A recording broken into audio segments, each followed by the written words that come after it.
Alright, here we're told that the bearing of what? P from Q is 70 degrees. So the place I'm actually taking the direction from is from Q. So I go to Q, and I remember that bearing is measured what? Clockwise from north. Therefore this angle here is 70 degrees. I was told that what QR is an east-west line, because I'm told that R is east of Q. So this direction here is east. Up here also this direction is east. The angle between north and east is what? 90 degrees. Therefore, if I call this angle here theta, I could say that theta would be equal to what? 90 minus 70 degrees, which is equal to what? 20 degrees. Now, looking back at triangle PQR, I can see clearly that I have what? Two sides and the included angle theta, which is equal to what? 20 degrees. And I know that what? Two sides and an included angle is a condition for what? For the cosine rule. Now, whenever I'm given condition for the cosine rule, I always write down the cosine rule. So it's what?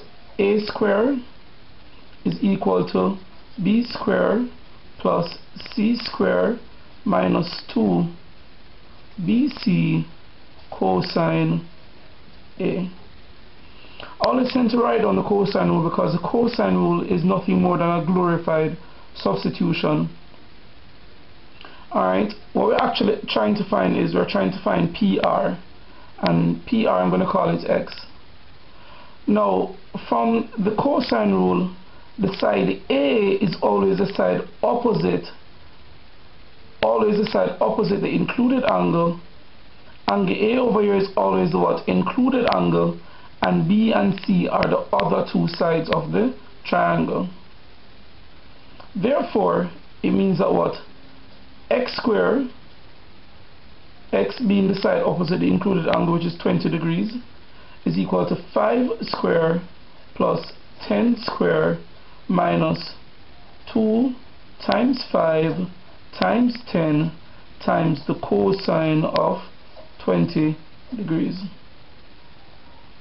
Therefore, x squared is equal to 25 plus 100 minus 100 times 0.940, which is the cosine of 20 degrees.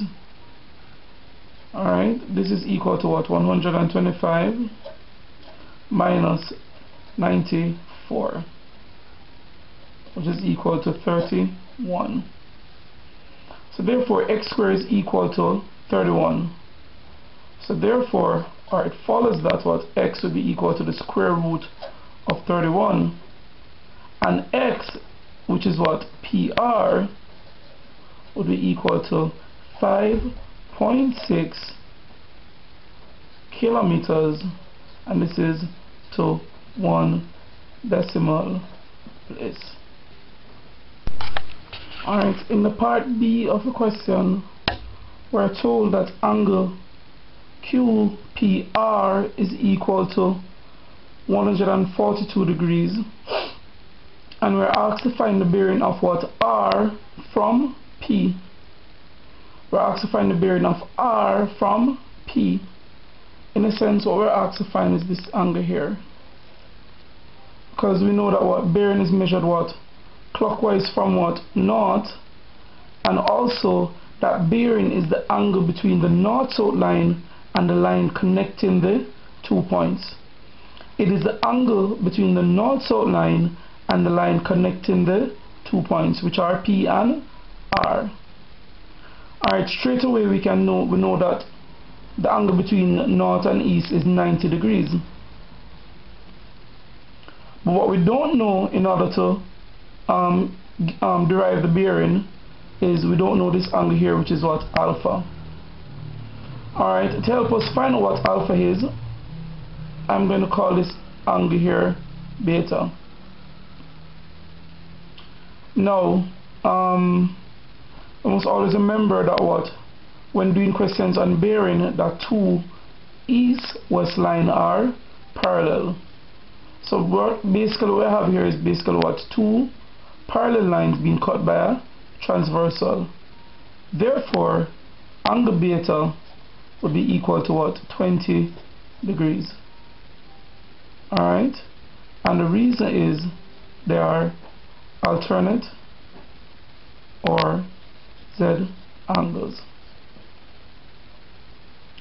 Now, if you also look very carefully, we'll note that what, beta 142 degrees and alpha are angles on a straight line. Therefore, alpha would be equal to 180 minus 142 plus beta, but beta is 20 degrees. And the reason for that is they are what, angles on a straight line. Therefore, alpha would be equal to 180 minus 162 degrees. Alpha would be equal to 18 degrees. Therefore, the bearing of R from P is equal to 90 plus alpha, which is what, 18, which is equal to 108 degrees.